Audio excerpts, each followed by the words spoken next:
Whitney Hill, an ambitious professional from San Francisco, arrives at a remote ranch after her mother Cassie passes away.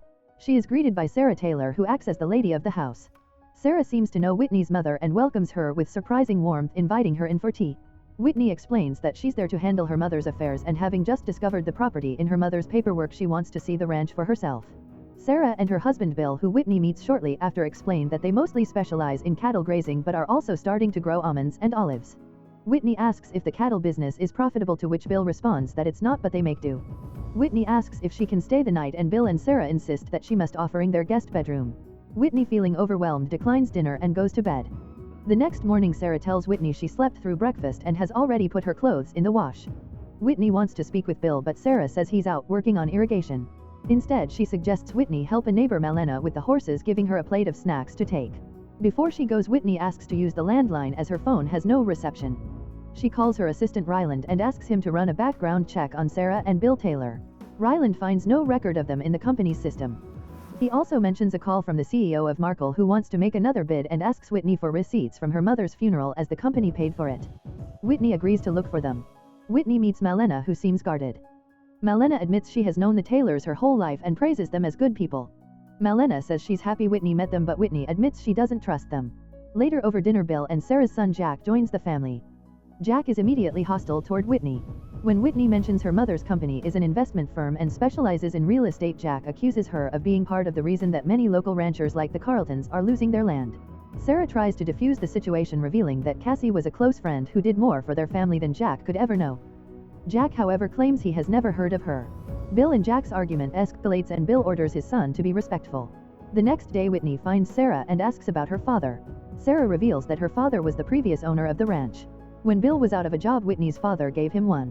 Sarah then explains that Whitney's father has since passed away and that he gave the land to her and Bill. She also explains that Whitney's parents came from different worlds. Her mother's parents were big-time investors and her father was a rancher.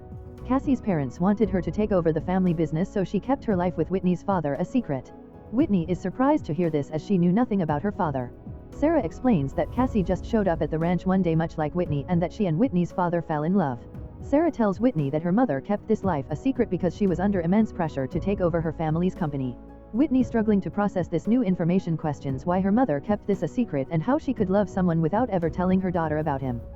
Sarah explains that their worlds were too different and that Cassie was under a great deal of pressure from her own family to take over the company. Whitney learns that after her father passed away, he left the ranch to the Taylors and Cassie's visits became less frequent. The next day, Whitney finds an old photo album and sees pictures of her mother and father as well as Bill and Sarah. There are also pictures of a younger Jack who looks nothing like Bill and pictures of her mother holding a baby. This is the last 311 words. She confronts Sarah, who confesses that Whitney is not Cassie's daughter but her sister. The baby in the photos is Whitney and her biological father is actually Bill. Sarah tells Whitney that after Cassie and Bill had Whitney, Cassie's parents were furious. They demanded she leave the ranch and take Whitney with her, promising to give her the family company if she did. Cassie, torn between her family and the man she loved, made a deal with her parents. She would take Whitney with her and raise her, but the ranch would be left to Bill and Sarah and they would continue to live there. Whitney is devastated and feels betrayed. She confronts Bill, who confirms everything Sarah said. Bill explains that Cassie loved him and Whitney and she did what she thought was best for everyone. He says that Cassie's parents were powerful and would have taken the ranch and Whitney from them if she hadn't agreed to their terms. Bill also reveals that the cattle business has been failing for years and they are struggling to keep the ranch afloat. They have been trying to make the new orchards work, but the drought and the cost of irrigation are making it impossible. The family is in debt and they are about to lose the ranch. Whitney, now understanding the family's plight, makes a decision. She tells Bill and Sarah that she will use her company's money to buy the ranch and she will let them continue to live and work there so long as they let her take over the business and manage the ranch's finances. She will save the ranch and give her family a fresh start. Whitney, still reeling from the recent death of her mother Cassie.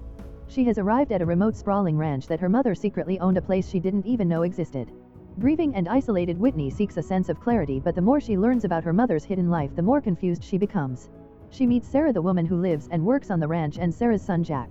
Sarah reveals a painful family secret. Whitney's mother Cassie was pregnant with Whitney before her father Charlie ever knew. Sarah had promised to keep this secret, and to this day she wonders if that was the right thing to do.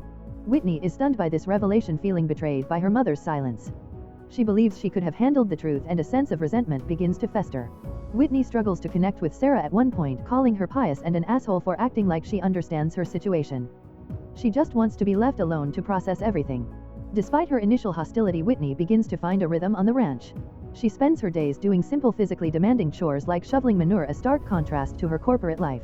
Jack, a kind and observant young man, pushes her to step outside her comfort zone. He notices she's the only person working on the ranch who doesn't know how to ride a horse and gently coaxes her into trying. After a brief lesson, Whitney finds herself on horseback taking in the beautiful expansive landscape. Jack explains how the ranch's ecosystem works, how the cattle keep the place alive, and she begins to see the beauty and value in a way of life so different from her own. During a quiet moment, Jack asks Whitney about her corporate career. She explains that she works for a company called Hill Investments, a family business she always planned to take over. Now, with her mother gone, the company feels empty and soulless. She admits that the family business has lost its meaning and has become just business, especially with the looming talk of a major acquisition. The serene and introspective mood is shattered by the arrival of Whitney's assistant, Ryland Jones. Her presence is a jarring reminder of the life Whitney thought she was escaping.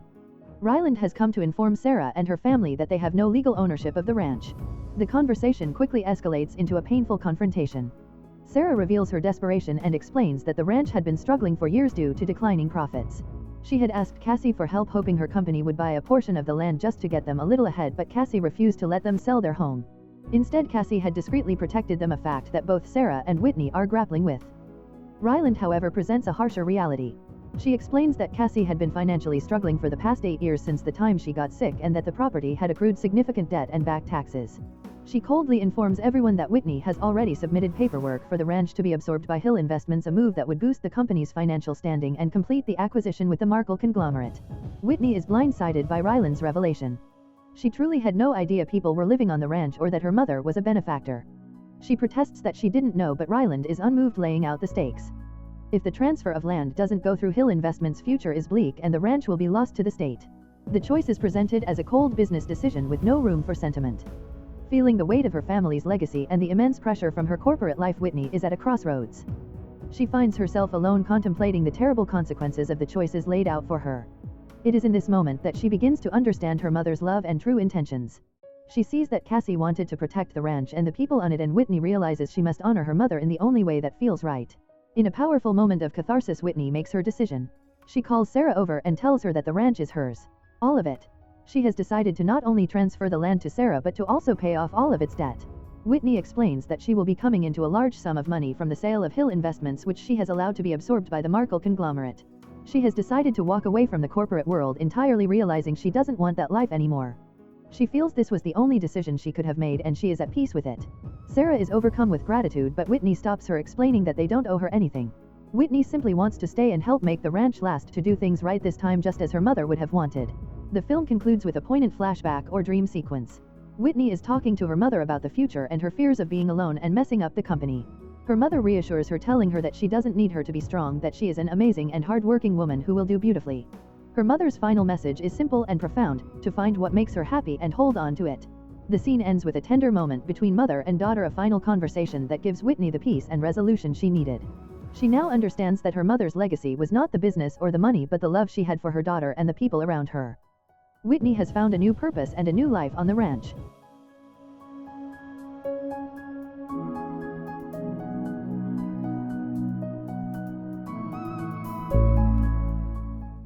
If you enjoy watching this video, then subscribe to Angel Recaps for the latest movies explanation.